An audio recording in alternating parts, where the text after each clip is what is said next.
Abuja, Lagos, and Ogun states. For public spaces, the following are mandatory: improvised face masks, temperature checks, hand washing facilities and hand sanitizers, physical distance of at least 2 meters, no sporting activities and mass gathering. On travel, these are prohibited: passenger flights, interstate travel except essential services, movement of agro products and petroleum products. Note, there will be mandatory supervised isolation of returnees for at least 14 days. For markets and offices, neighborhood markets are to open 3 times a week from the hours of 8 a.m. to 3 p.m. Banks and financial services are to open from 8 a.m. to 2 p.m. Government offices are open only to staff from grade level 14 to 17 between the hours of 8 a.m. and 2 p.m. on Mondays, Wednesdays, and Fridays. Corporate offices and private sector are open to business from 8 a.m. to 2 p.m. Schools, churches, mosques, clubs, bars and gardens remain closed till further notice. COVID-19 is real. Take responsibility and stay safe.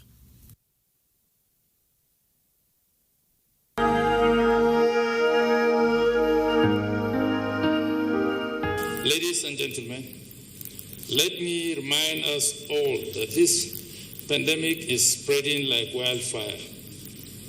We must all arise to fight this potent and invisible common enemy by adhering to the guidelines and protocols for COVID-19, which includes personal hygiene, social distancing.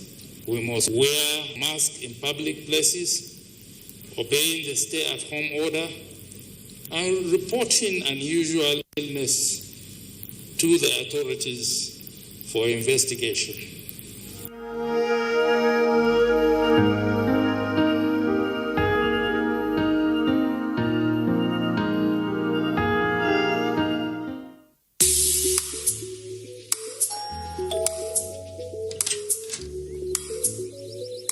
Hey, Emeka. Hi. Emma, what are you guys doing here? We came to call you. It's football time. No, it's still at home time. Haven't you heard of the lockdown for 2 weeks? Lockdown? Of course we had, but that doesn't mean we can't play ball. After all, we're neighbors. It doesn't affect us. It doesn't matter, Ayo. Coronavirus is very deadly, and the best way to stay alive is to stay apart and maintain good strict hygiene. Wash your hands regularly and sanitize. Keep a safe distance from everyone. Use a tissue to cover your nose and mouth every time you sneeze and cough. Avoid touching your eyes, nose, and mouth before washing your hands, and stay at home till the lockdown is over. I see. Off I go, my friend. See you after the lockdown. Don't forget to wash your hands. We won't. Staying apart is the best way to stay alive. Keep your children locked down at home. This message is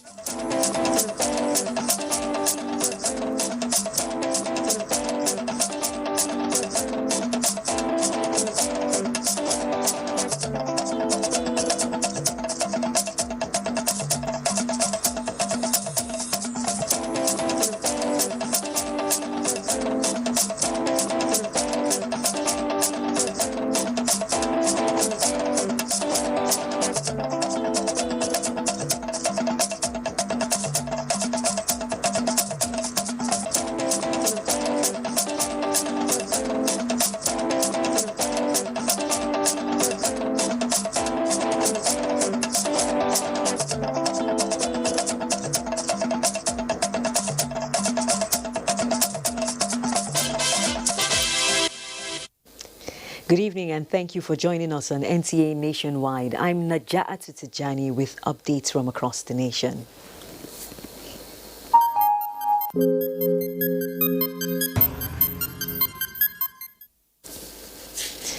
The Nigeria Center for Disease Control has announced 216 new cases of COVID-19 in the country on 18th May 2020. The breakdown shows that Lagos has 74 cases, Katsina 33, Oyo 19, Kano 17, Edo 13, and Zamfara State has 10 new cases, while Ogun, Gombe and Borno states have 8 each. Others are Bauchi and Kwara states with 7 new cases each. The FCT has 4. Kaduna and Enugu states have 3 each, while Rivers State has recorded 2 new cases. Currently, Nigeria has 6,175 cases of COVID-19, with 1,644 discharged, while 191 patients have died of the virus. The House of Representatives has resolved to investigate the extent of government's coordination, supervision and funding of medical and pharmaceutical research in the fight against COVID-19 and other diseases in Nigeria. The issue coming under matters of urgent importance from Deputy Minority Leader Tobi Okechukwu seeks the repositioning of medical research in order to develop indigenous solutions to the healthcare needs of the country. A motion from Representative Tanko Sununu urging the federal government to ensure protection of and pay salaries to healthcare workers of the FCT was also supported by lawmakers. House Speaker Femi Gbajabiamila expressed concern about irregularities in salary payment for the FCT health workers, stressing that the intervention of the House will hopefully arrive at an amicable resolution. The lawmakers also resolved to intervene in the sacking of casual workers by Warri and Kaduna refineries and petrochemical companies in view of the economic implications on those affected amid the coronavirus pandemic. In the meantime, an ad hoc committee has been set up to review the legislative agenda of the House of Representatives in line with present realities. The partial easing of the lockdown by 2 weeks comes with renewed plans to tackle COVID-19, and these measures are contained in an address by the chairman of the Presidential Task Force on COVID-19. Mayor Ogidi X-rays the address. Like a test run, Nigeria eased its lockdown for 2 weeks on the 4th of May 2020. And life gradually emerged with stimulus packages to revive the ailing economy by the federal government, such as reduction of interest rates from 9% to 5% for all CBN intervention facilities, 50 billion naira facilities to households and businesses adversely impacted by COVID-19 through Nisal Microfinance Bank, 100 billion naira facility to pharmaceutical and health sector companies to retool their businesses, 1 trillion naira facility to agri and manufacturing companies to expand and set up new factories, and suspension of repayment of all state government loans for 1 year to give states enough financing room to pay salaries, among others.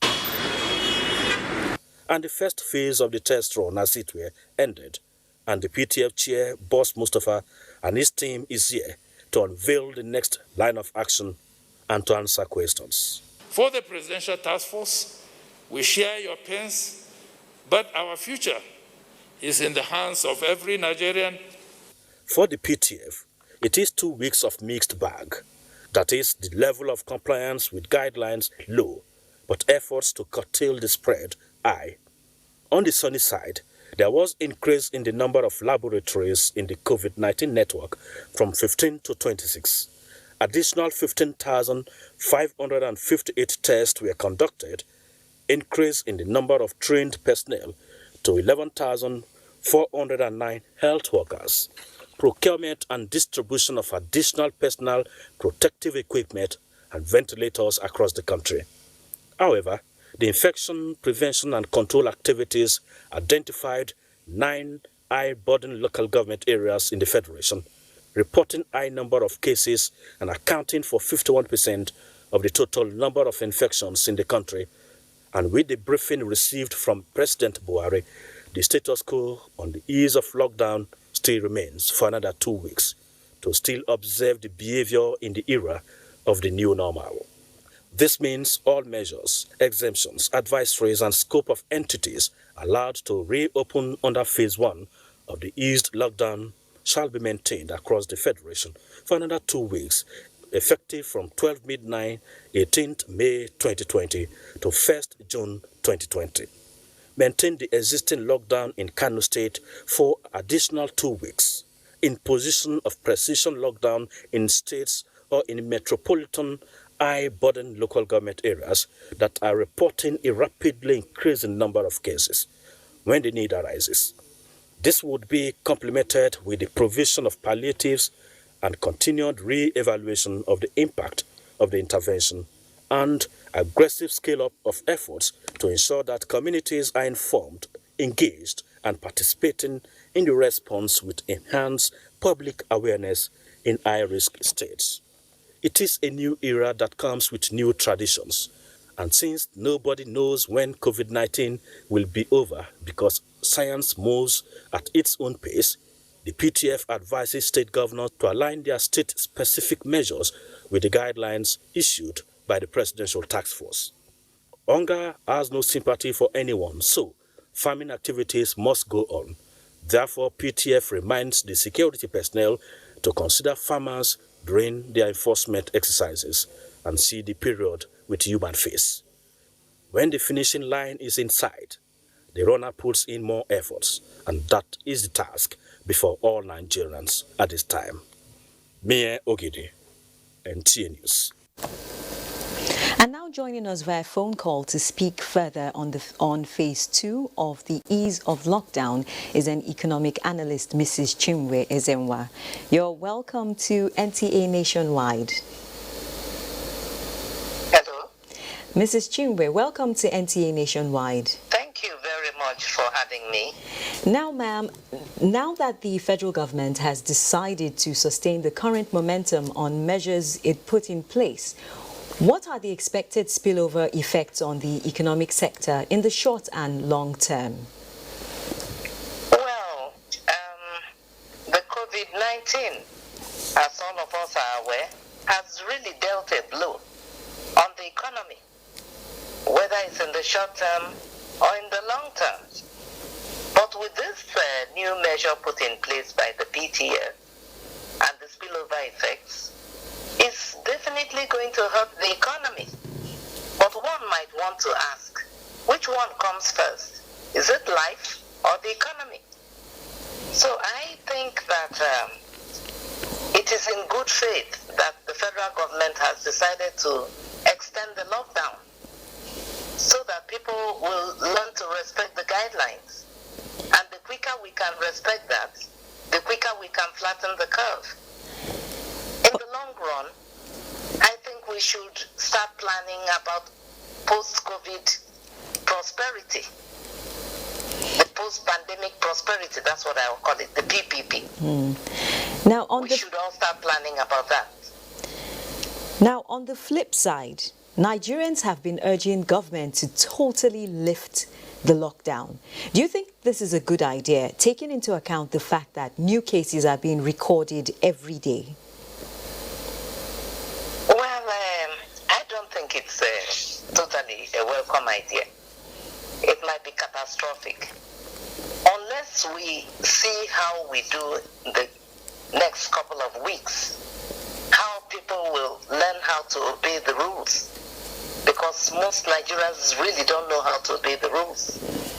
Unless we do that, any government that attempts to lift total lockdown is heading for perdition, especially here where we do not have the adequate infrastructure to weather the health implications. And finally, on post-COVID prosperity, as you call it, which economic sectors should the government pay special attention to for urgent resuscitation? Well, I am a bit biased because I'm a manufacturer. I'm one of those that will be classified as an informal sector. The informal sector the government should rally around the informal sector immediately.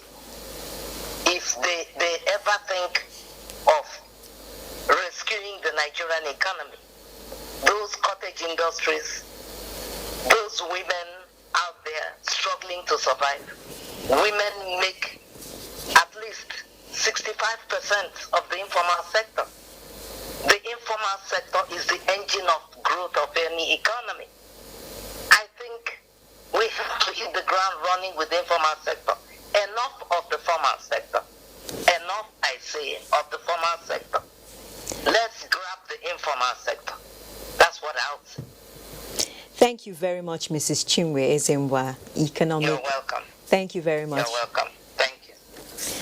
Now to a conspiracy theory related to COVID-19. Experts insist that there is no connection between the rollout of 5G communication network and the outbreak of COVID-19. Discussing the 5G technology scare on Good Morning Nigeria, experts described 5G as a non-ionizing network which evolved from demand for superior technology. Ekimini Williams reports. In the wake of the outbreak of the coronavirus, controversy was stirred by some people, claiming that it was a fallout from the evolution of the 5G network. These experts say that there is no scientific basis to ground such claims. They, however, agreed that sustained exposure to radiation can pose a health hazard. All these high-tension cables, it's advised that houses should not be built under them. The same thing with all this mast. If we, this mast I normally put high up, and once they are high up, the effect of radiation actually to the populace that are beneath them is actually less. The experts believe that the 5G network offers potentials that Nigeria can quickly take advantage for technological solutions to businesses and governance challenges. These advantages include unprecedented digital speed, better connectivity for a broader range of devices, and reduced lag. Qualities which the experts say can lead Nigeria to the fourth industrial revolution. We'll be able to provide enough security via unmanned aerial vehicle. And not only that, you will be able to actually do what is called signature identification, tracing, and so with 5G, as explained also earlier, you have your high-peak cameras around. You want to monitor what is happening along different roads, monitor a lot of processes, and then do remote control or remote monitoring. And then, not only that, you can apply a lot of artificial intelligence approaches. People don't bother to read the manual. They just switch it on, and it's working. Understand the rule and play according to the rule. There's always safety. Once you understand the rule, then safety is in your hand. The 5G network is not yet deployed in Nigeria. In Abuja, Ekemini Williams, NTA News. Now, a review of major observations since the commencement of lockdown has led the National Orientation Agency to increase awareness campaigns in 19 states as part of measures to reduce community transmission. Abubakar Usman Akwanga reports.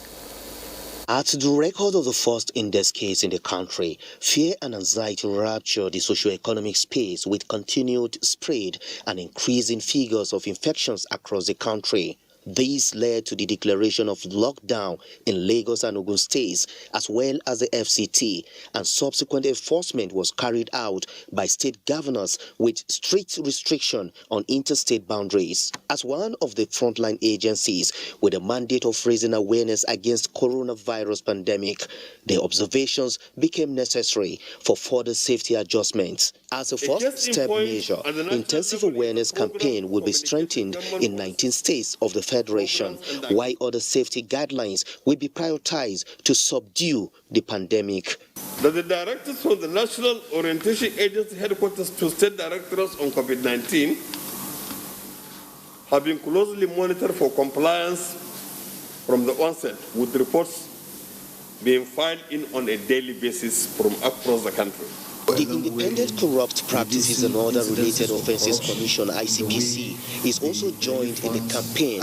This time around, efforts will be geared towards the monitoring of distribution of palliatives and emergency relief funds. There should be strict observance of Public Procurement Act, particularly Section 43, of the Act on emergency procurement. The ICPC is also committed to the supervision of the new management framework for emergency funds approved by the President to ensure transparency. Intermittent assessment from observations by NOA on awareness campaign against COVID-19 is to identify major areas of challenges as well as make necessary amendment in areas of strength as the fight against COVID-19 gets tougher.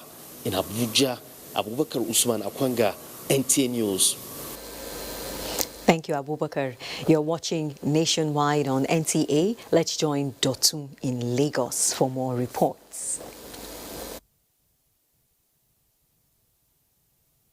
Thank you, Najat.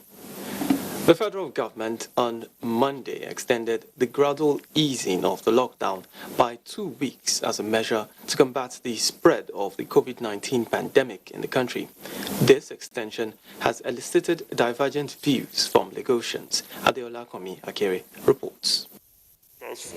In the daily briefing of the Presidential Task Force on COVID-19 on the 18th of May 2020, Secretary to the Government of the Federation, Boss Mustafa, said in spite of the progress made, Nigeria is still not ready for a total reopening of the economy until safety measures put in place by the federal government yield the desired results.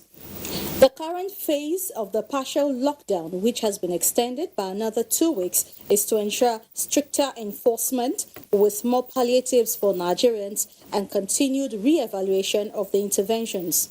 With the country having over 6,000 confirmed cases of the virus, some Lagosians say extending the lockdown is for the good of all. Make sure we relax. The relax will continue to be gradual, not total. Gradual. As the thing goes, let them relax it gradually and gradually. Government can only unlock and unwind when things are better. Because statistics will show that things are getting better. For unlocking the lockdown. I prefer the extension. Now we're moving around for the coronavirus to spread all about. That one, I think, is necessary because you can look at it very well. People are not wearing masks. They, however, appealed to government at all levels to intensify enlightenment campaigns on the dangers of the coronavirus in communities. In Lagos, Adeola Komiakere, NTA News. The controversy surrounding payment of demurrage on shipment at the Murtala Mohammed International Airport, Lagos, during the lockdown is gradually being resolved as one of the aviation companies has started granting 80% waiver. In spite of this development, clearing agents and freight forwarders are still asking for 100% waiver. Michael Olaleye reports. It all started at the seaports when a 21-day demurrage and storage fees waiver was granted for shipments received during the lockdown. Beneficiaries are still smiling on this kind gesture, but the ray of hope this has given to business owners at the seaport is missing at the airports. The goods from the seaports never paid demurrage, while NACO Avions PLC and SACO PLC want the goods from airport cargo to pay demurrage within the same lockdown regime. Unlike the seaport, where the Nigerian Ports Authority regulates activities of operators, at the international airport in Lagos, the fate of freight forwarders and clearing agents is in the hands of concessionaires. As a ground handling company, we have been able to agree on 80% waiver for demurrage incurred during the lockdown. The expectation that the federal government will step in and do something on our own behalf as ground handling companies as well. Although the Minister of Aviation has intervened, the freight forwarders say the present waiver given by the handling companies will hike the cost of goods and affect their availability. We want 100%, and we still believe that government will intervene to make this a reality. You recall that it's under government directives that all the trading community were asked to stay at home. So it's absurd for somebody to wake up and say we need to pay for staying at home. It is believed that with intensified consultation and compromise, both parties will find a lasting solution to the challenge. In Lagos, Michael Olaleye, NTA News. In other news, the Nigerian Navy ship Baycroft has paraded 10 pirates for allegedly hijacking a Chinese vessel off the coast of Côte d'Ivoire within the Gulf of Guinea. Commander NNS Baycroft, Commodore Ibrahim Shatima, reiterates the Navy's determination to partner agencies like the Nigerian Maritime Administration and Safety Agency, the MASA, at ensuring safety within Nigeria's maritime space. Abalade Salami reports. Out of the 47 attacks recorded by the International Maritime Bureau in the first quarter of 2020, the Gulf of Guinea, a key production hub, accounted for 21 attacks and 90% of all kidnappings at sea in 2019. Security agencies are not resting on their oars, but matching their surveillance strategies with criminal antics. And one of these interventions saved the day when some alleged pirates recently carried out their nefarious act on a Chinese vessel MV Alifong 2 off the coast of Côte d'Ivoire, overpowering all 18 passengers on board the vessel. The swift intelligence report made to the Nigerian Navy prompted it to dispatch Nigerian Navy ship Unguru to intercept the vessel 140 nautical miles off the south coast of Lagos. Use this opportunity to strongly warn the criminal elements that engage in any act of maritime crime within the Gulf of Guinea to desist, as the Nigerian Navy has the capability and the willpower to deal with such perpetrators. The Nigerian Maritime Administration and Safety Agency's concern on safeguarding the deep blue sea economy from pirates led to the formulation of an anti-piracy act assented by the president, where criminals will be charged. Before now, the issue of prosecution of pirates was a very difficult thing. But now with the act in place, it has made it easier for them to be prosecuted. The Nigerian Navy says regional cooperation with relevant stakeholders in terms of information sharing will be deepened for response capability. In Lagos, Abolade Salami, NTA News. And that's it from here. Nationwide continues after the break. Do stay with us.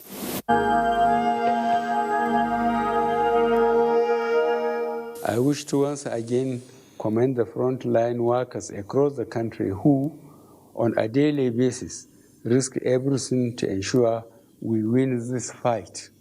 For those who got infected in the line of duty, rest assured that government will do all it takes to support you and your families during this exceedingly difficult period.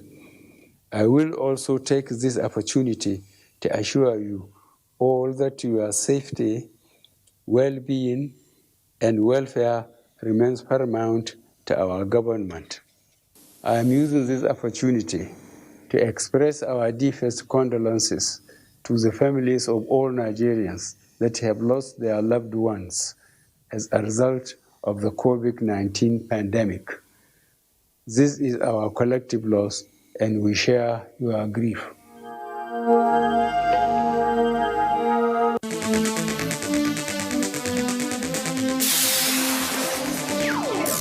COVID-19, looking inward for alternative medicine, is the focus this week on NTA Tuesday Live. What are the potential in Nigeria for alternative medicine? What are the global best practices on issues of COVID-19? Tune in at 10:30 p.m. for answers and more on NTA Tuesday Live. Don't miss it.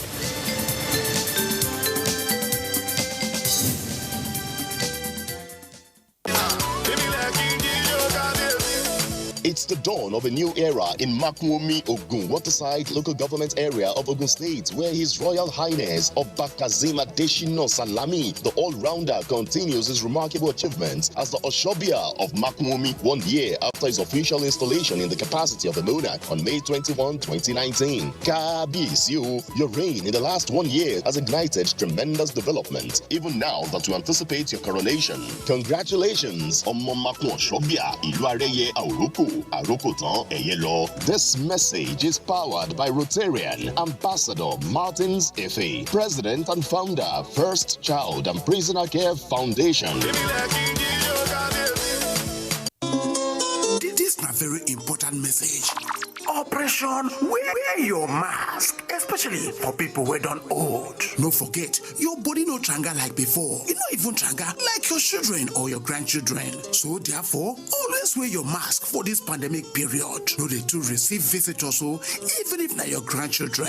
Make extra mask where you go fit wash, make like 2 and dash your neighbor 1. And if you dey comot for house, wear your mask always. And if you come back, wash your hand with soap and running water to avoid coronavirus. Make you for live long for your children and your grandchildren. No forget, Operation Wear Your Mask, especially for people who don't old. Protect me, I protect you. Na coalition of societies for the right of older persons in Nigeria, COSROPIN, join body with National Orientation Agency, NOA, bring on this message. We have observed the lockdown. We have practiced the measures in order to curb the spread of the virus, but we can do better. The coronavirus spread is increasing daily, and only together can we cut down the numbers and defeat the spread of the virus. Remember, COVID-19 is not a death sentence, and a recovered patient cannot spread the disease. Do not stigmatize. Do not hesitate to report any case, or if you have come in contact with anybody that has been infected with COVID-19. If you have cough and fever, please stay at home and call your state hotline.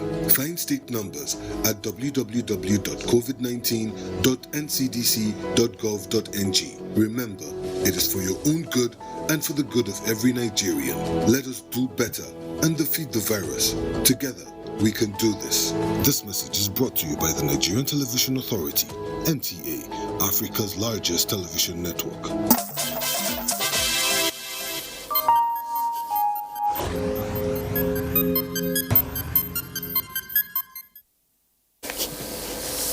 Welcome back to Abuja. Now, monitoring regulatory compliance is often concentrated in urban centers. There is fear that this may constitute a worse scenario if villages are left unmonitored during this pandemic. Ahmed Fulani visited some villages in Ilorin to find out what the people know about the ravaging virus and how they are guarding against infection. People of Apado, a rural community in the Ilorin East local government area of Kwara State, are aware of the existence of COVID-19.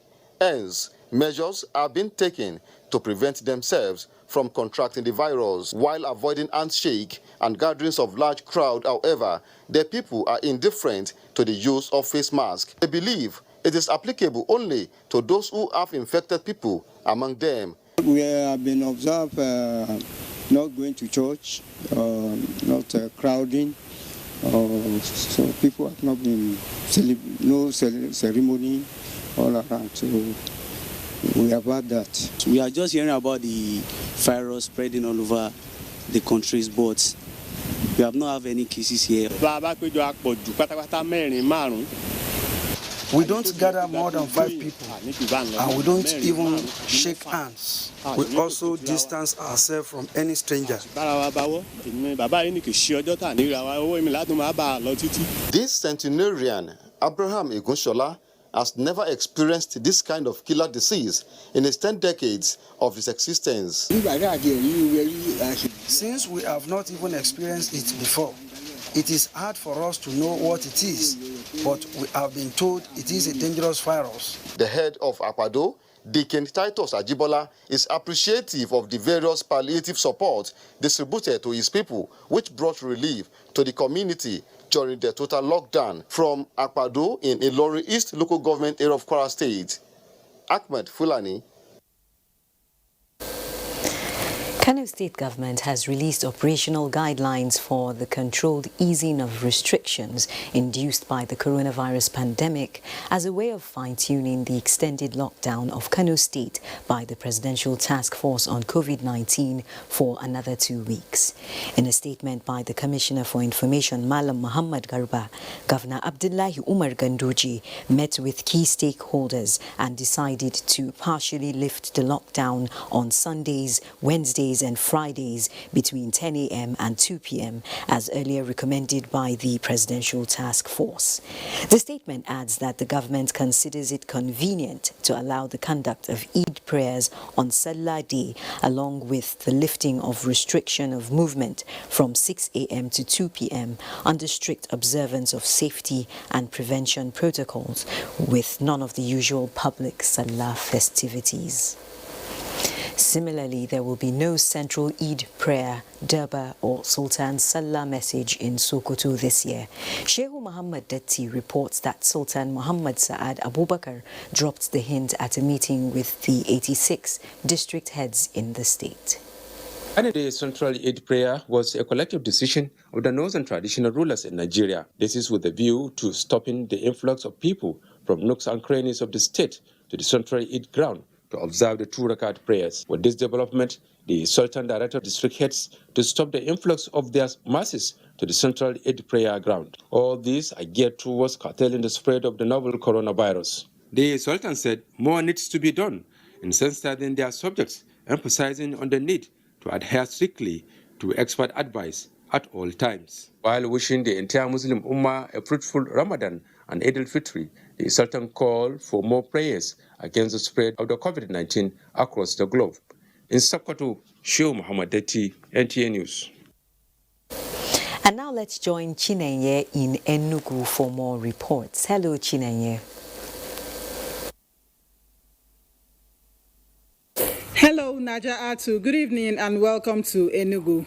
As the Enugu State Palliative and Emergency Committee on COVID-19 continues to distribute food items to residents of the state through various groups, the Enugu chapter of the Radio, Television, Theatre and Art Workers Union, Ratau, has also benefited from the state's gesture. Susan Eze reports. The Deputy Governor, represented by a member of the Palliative Committee and leader of the State House of Assembly, remarked that government and the media are partners in progress in the fight against COVID-19. The leader of the State House of Assembly appreciated the role of the media in publicizing government's efforts at curbing the pandemic. If we don't discriminate what the government is doing, the masses will not know what we are doing. Especially now, we need to tell our people the need to adhere to the health protocols. We can't thank you enough. State Chairman, Radio, Television, Theatre and Arts Workers Union, Enugu Chapter, Ndudi Chude, commended the state government for its dogged fight against the disease in the state.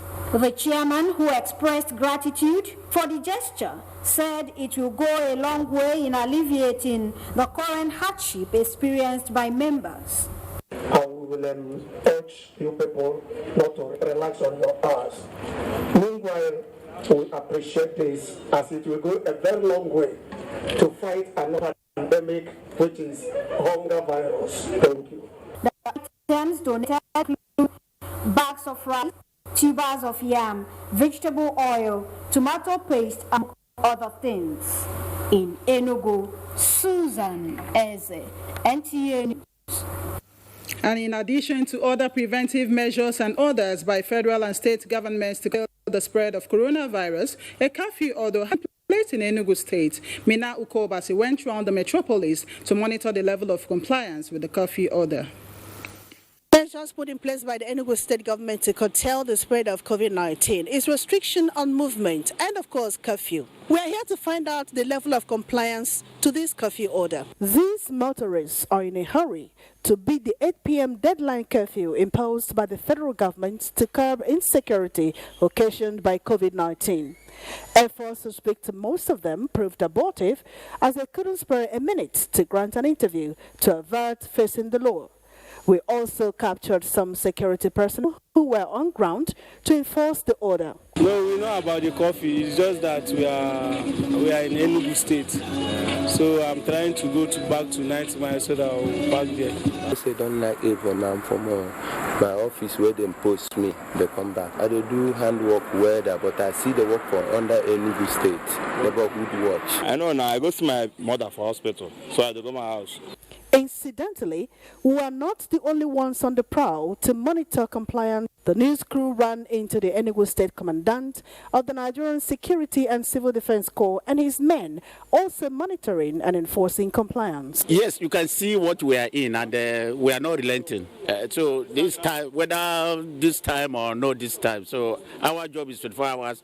More so this material time, this enforcement is fully in place. The 8 to 6 a.m. curfew imposed on states by the federal government is aimed at curtailing community and interstate spread of COVID-19, as well as ensuring security of lives and property at these perilous times. In Enugu, Mena Adobio Kobase, NTA News. And that is it from here. Najatu is back to you in Abuja for more on Nationwide. Very much. After several weeks of progressive containment reports, Abia State has recorded a setback with 5 new COVID-19 cases.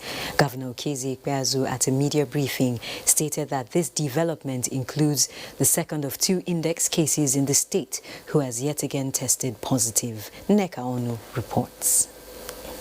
Cases bring to 7 the total number of COVID-19 in Abia State so far.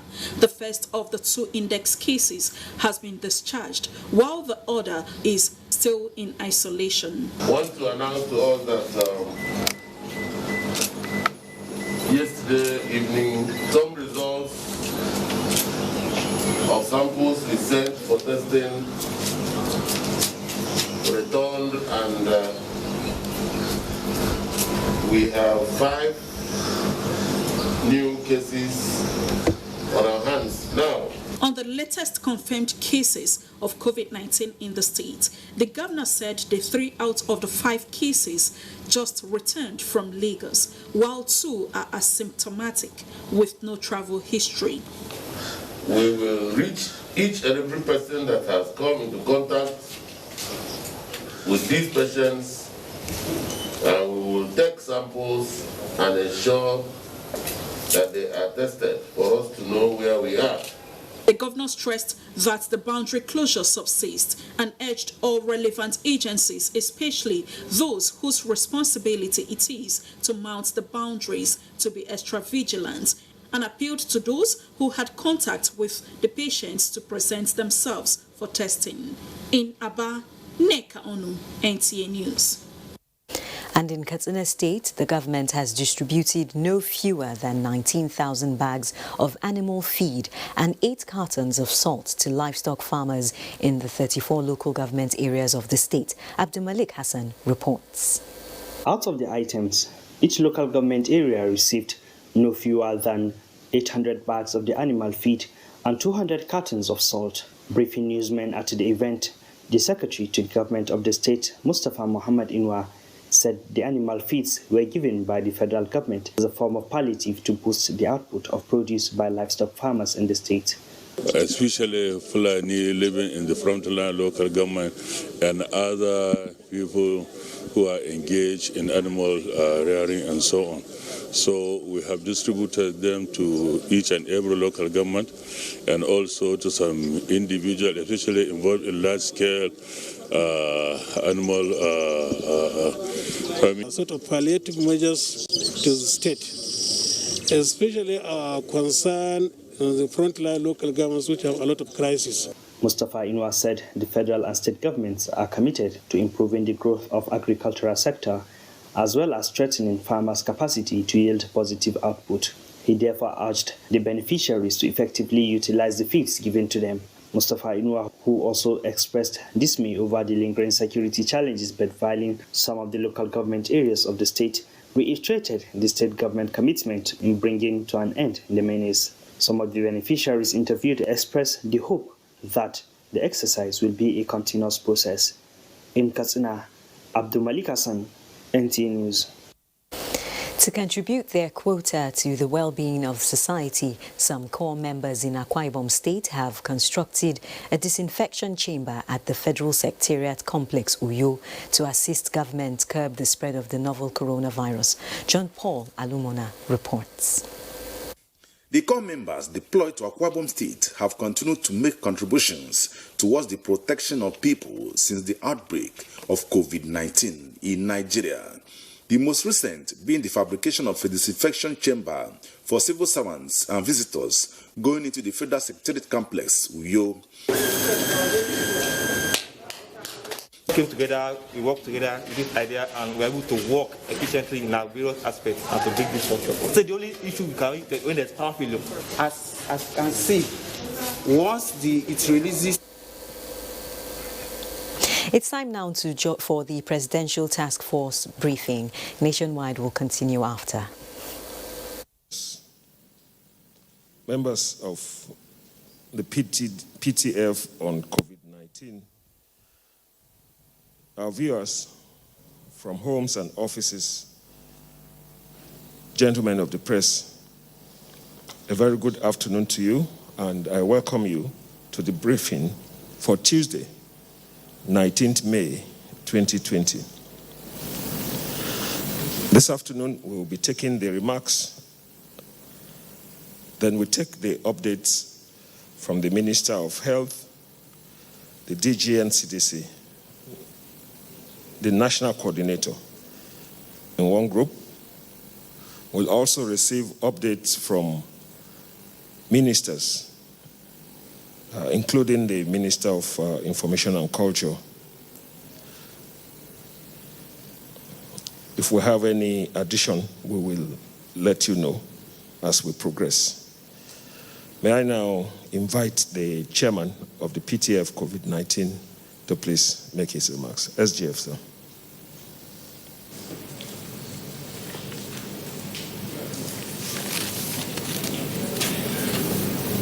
Distinguished Senator Sadiq Umar, Vice Chairman of the Senate Committee on Communicable Diseases, members of the Presidential Task Force, distinguished ladies and gentlemen, gentlemen of the press, once more, our sincere apologies. Today, we had an engagement with the National Assembly, and all geared towards our national response.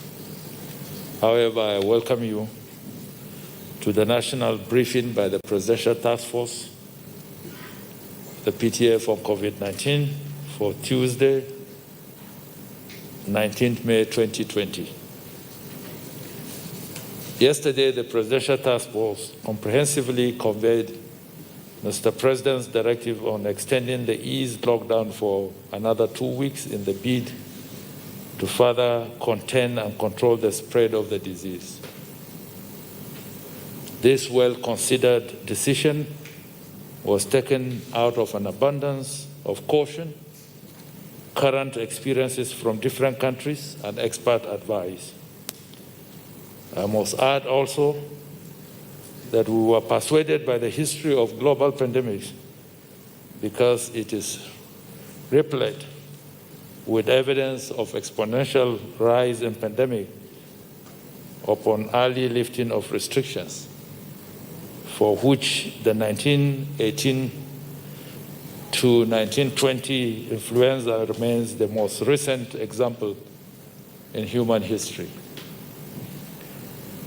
Nigeria, judging from perspective, must in our present approach delicately balance between safety and economic consideration before we reopen the economy fully. Again, I wish to repeat that the decision is not punitive. We share your pains and also share your concerns. However, as I said yesterday, our future remains in our hands, and compliance is one of the keys to opening that future. As we go into the first week of the extension of Phase 1 under the eased lockdown regime, we appeal once more to everyone to diligently comply with measures put in place Of particular importance is the need to obey the curfew, obey the ban on interstate travels, observe physical distancing, continue to avoid large gatherings, and obey personal and respiratory hygiene, and align with the policy on use of face masks or coverings. I must also emphasize that the 2 additional weeks should be utilized by businesses, offices, professional bodies, places of worship, educational institutions awaiting reopening to plan and adopt new strategies under a COVID-19 era in line with the guidelines issued. Above all, behavioral change is a must for every citizen because COVID-19 has changed the world completely. The PTF COVID-19 is committed and determined to continue to provide the required leadership for this national response. In the coming days, intense consultations will be deepened with different segments of the society, including the state governments, security agencies, religious and community leaders to ensure a coordinated implementation of the measures.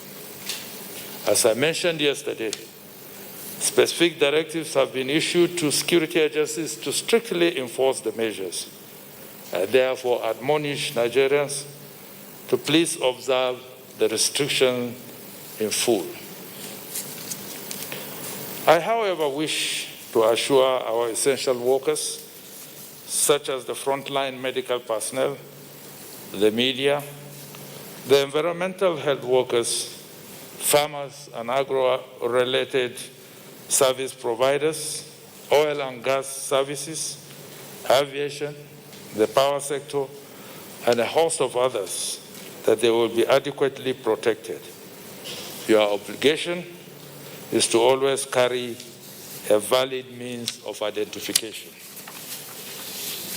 As part of our engagement strategy, the Presidential Task Force, a sub of our committee, met with the joint health committees of the National Assembly this afternoon, today, to seek further collaboration and support for the battle. We robustly presented the health sector response to the pandemic. As expected, the interactive session was very useful, and the Presidential Task Force COVID-19 received a reassurance of the support from the legislature.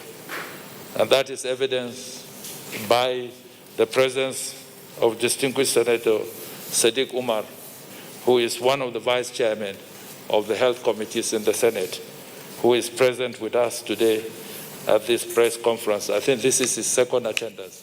We welcome you, sir, and we thank you for the measure of support that has been extended to this task force. I am happy to inform you that our risk communication strategy has been enhanced by the Public Relations Consultants Association of Nigeria, PRACAN. The professional body has offered the services of its members pro bono to the Presidential Task Force in order to strategically and effectively communicate with more Nigerians on the pandemic. The Presidential Task Force appreciates this offer and look forward to consolidating the relationship. Consistent with our community engagement strategy, we will leverage on existing community structures and assets right down to the ward level to push through a massive public awareness campaign aimed at ensuring voluntary community engagement and ownership of the fight. Let me remind all Nigerians that the ravaging force of the virus does not discriminate on the basis of status, creed, political persuasion, profession, or where you come from. Now is the time to avoid any distraction from whatever quarters, and all hands must be and remain on deck. On our part, we assure Nigerians of our commitment to accountability, diligence, and probity. Finally, I wish to also remind all Nigerians to remain their brothers' keepers at this moment. Your response so far has been tremendous, and I urge that we do more in helping out where necessary. We should do more for the elderly, particularly the sick, persons living with disabilities, pregnant women, the vulnerable, and the poor that we find amidst us, who must avoid stigmatization and must consider the mental health of those affected and offer them necessary support. For those who are struggling with the disease, help is available. Do not go underground. It is important to talk about it and to seek help. Every effort spares humanity the agony of the spread of the virus. I now call on the Honorable Minister of Health and the DG Nigerian Center for Disease Control, and subsequently the National Coordinator and other ministers to give you the current update. I thank you for your patience and for the listening. Thank you.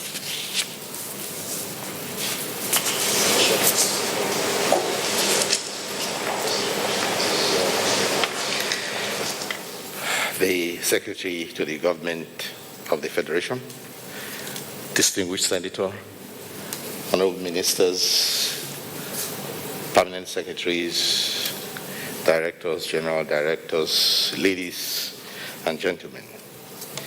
Building on the foundation laid by the chairman of the PTF, yesterday, His Excellency, the President, authorized the extension of the easing of restrictions in Lagos, Ogun, and the FCT by another 2 weeks. The lockdown in Kano was also extended by 2 weeks to address remaining challenges to containing the increasing number of confirmed COVID-19 cases. It is of great importance that we, members of the health sector and citizens, endeavor to use this period to dedicate our efforts to strive for the best outcomes, but also be prepared and prepare for the worst. As we learn more about coronavirus every day, we must be ready to adjust our strategy based on knowledge and evidence. As at yesterday, the 18th of May, 2020, a total of 216 new COVID-19 cases had been recorded in Nigeria. The breakdown being as follows: Lagos 74, Katsina 33, Oyo 19, Kano 17, Edo 13, Zamfara 10, Ogun 8, Gombe 8, Borno 8, Bauchi 7, Kwara 7, FCT 4, Kaduna 3, Enugu 3, and Rivers 2, giving an aggregate number of 6,175 in 34 states and the Federal Capital Territory.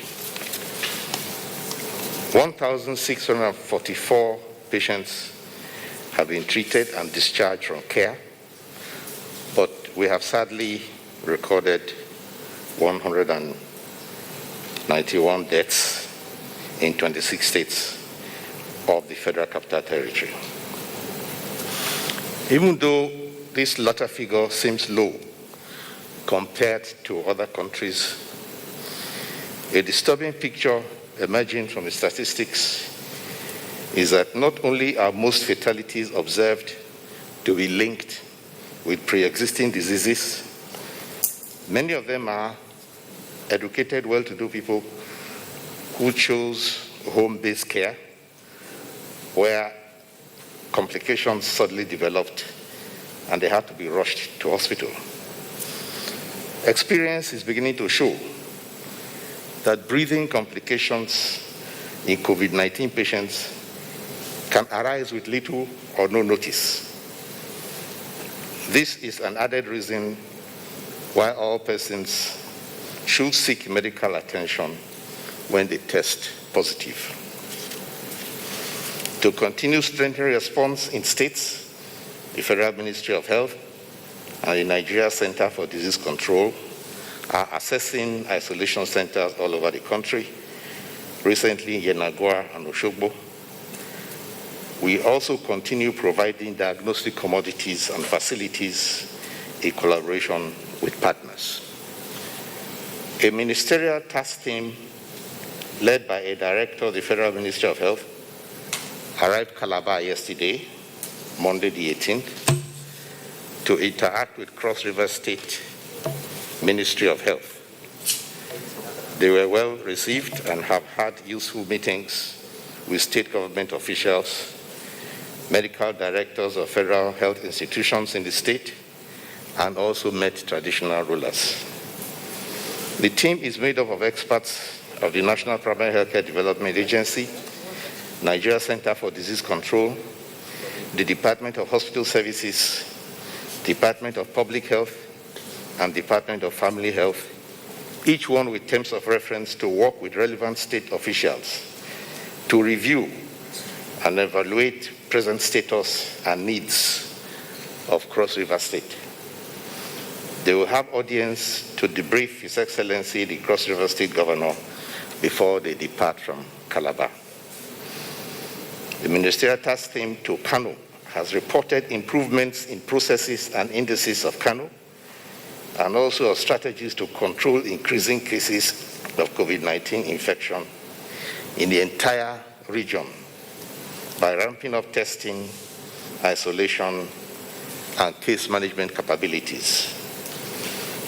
The team also paid a fact-finding visit to Borno State yesterday and made recommendations on supporting the strategy there. Viral infectious disease experts from the Federal Teaching Hospital Irua are supporting the state's initiatives with hands-on training and confidence building of healthcare workers. The Federal Ministry of Health places special priority on the maintenance and continuation of essential services in health in both private and public hospitals throughout the country because of the serious harm that arising from neglecting routine healthcare services like reproductive, maternal, neonatal child health and nutrition, immunization, and chronic disease management due to fear of COVID-19 or due to sole focus on COVID-19.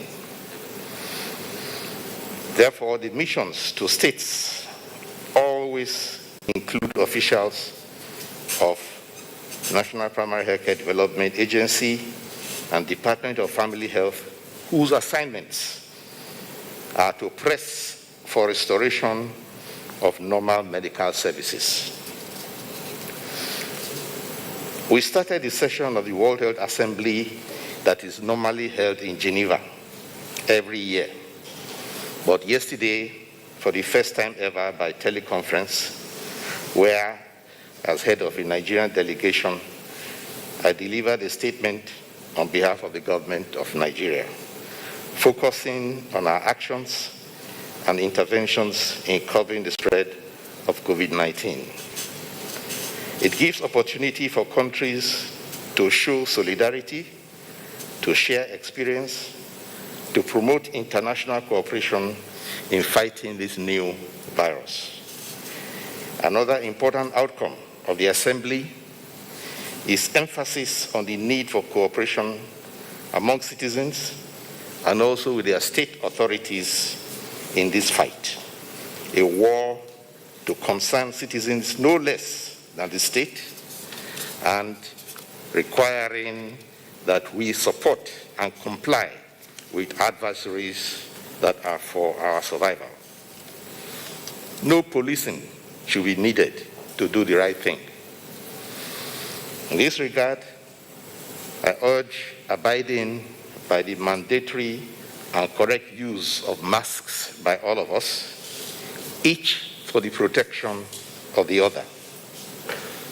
Masks must be worn and washed daily and ironed where possible. Masks should cover the mouth and the nose and should not be left under the chin, especially during close quarter conversation, lest its purpose is defeated. New understanding is that droplet dispersal takes place even during normal speech, and the common use of masks can significantly limit the risk of transmission, especially where people live in closed settings. Tissues must be used when coughing and sneezing and then disposed of. The stay-at-home advisory needs to be more strictly adhered to, and citizens did not undercut the ban on interstate travel by hiding in goods trucks. Finally, I wish to commend, as usual, our frontline health workers who take responsibility for keeping us safe. Thank you for your attention.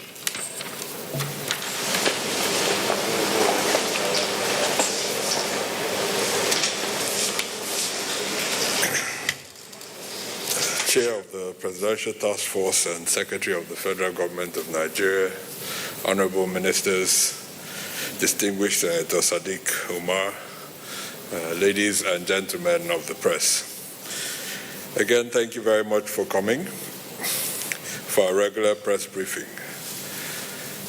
Over the past few weeks, we have talked about a lot of the added measures, what we call the non-pharmaceutical interventions like wearing masks, social distancing, that we hope to need to do for some time, but we all look to a period where we can go back to speaking to people without wearing masks.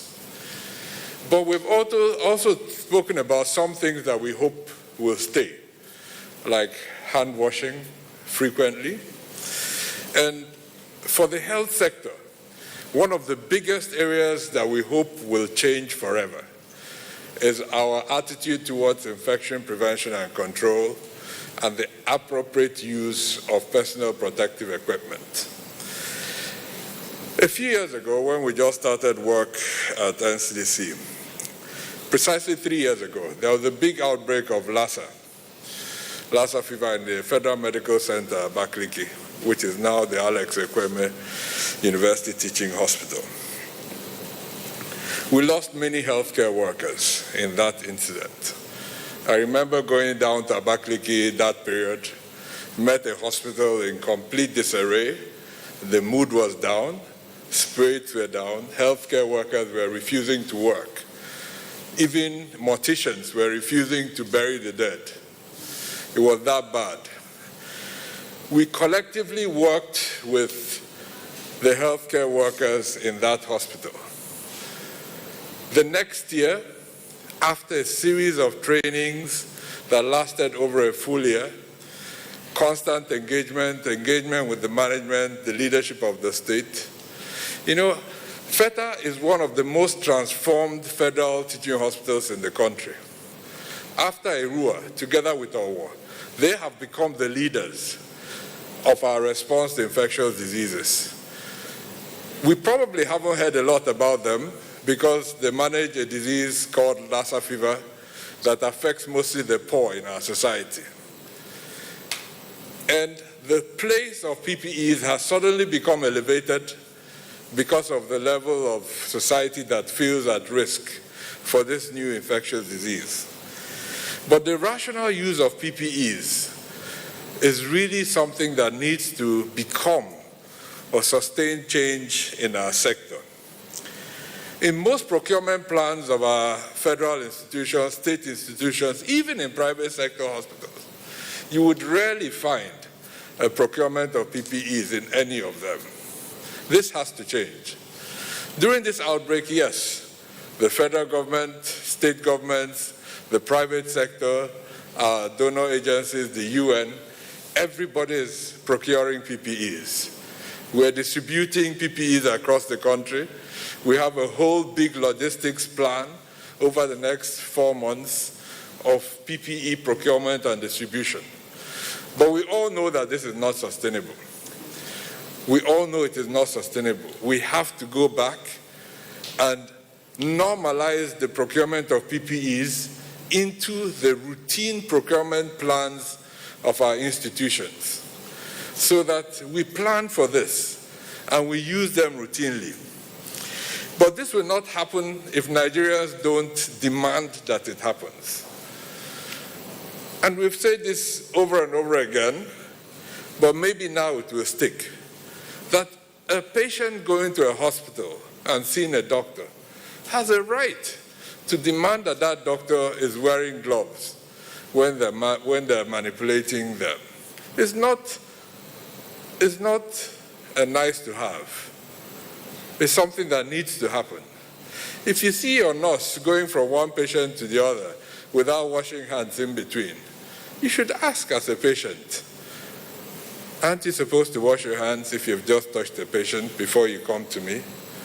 So there are lots of changes that is now happening in the health sector because of a new threat of this new virus, that are things that we have to normalize in our clinical practice. That normalization has to happen in the medical establishment, but it also has to happen among the populace. The increased emphasis on IPC starts with a high index of suspicion. You see, when you've actually diagnosed the patient with COVID, it's very unlikely that that patient will transmit to you, because you know. Most of the transmissions to healthcare workers and hospital infections have happened before the diagnosis is made. Before the diagnosis is made. Because normally, once you know it's a COVID patient, people start dressing from top to bottom in Tyvek suits. The riskiest period is that patient that comes in and you don't know. And that is where the appropriate use of PPEs is essential in managing risk. Over the last few years, we've worked with the Infection Control Association of Nigeria, ICAN, and the Robert Koch Institute to build a new department, a new unit in the department on IPC. This team is really at the heart of the people that have been going around the country training. When you hear 11,000 people have been trained, it's because of a little seed that was planted 3 years ago when we started focusing on infection prevention and control, basically driven by the risk of Lassa fever in Nigeria.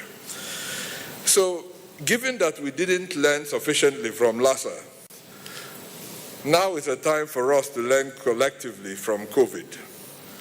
To date, we have trained close to 12,000 healthcare workers, and this is an ongoing process. The training is happening in our health facilities, our military services, everyone that is related to managing of patients.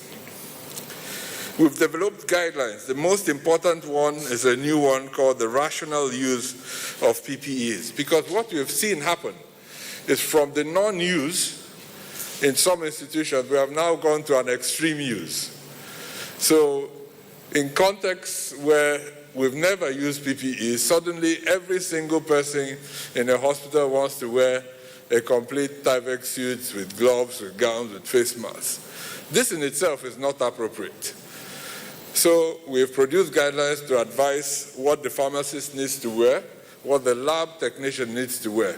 And not just the lab technician by definition, but what role are you playing at that time in the lab that needs the use of personal protective equipment?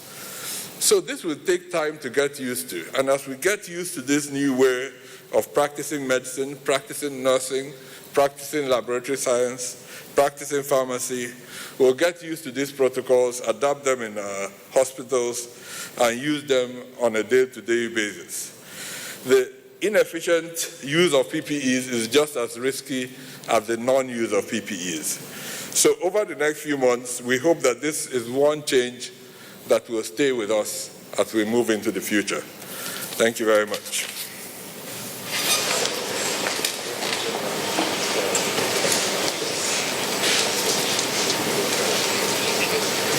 The Vice Chair, Senate Committee on Communicable Diseases, distinguished Senator Sadiq Umar, the Chairman of the Presidential Task Force, members of the PTF, ladies and gentlemen of the press, good evening.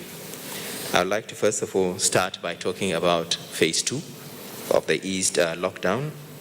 As you are all aware, we have extended the conditions we placed in phase 1.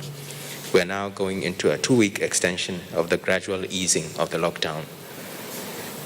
The purpose of the extension is to provide the public with a window of opportunity to start adjusting, to start preparing for the new life with COVID infection. We are in for the long haul. This pandemic is not going to end in the next few days or few weeks. It's going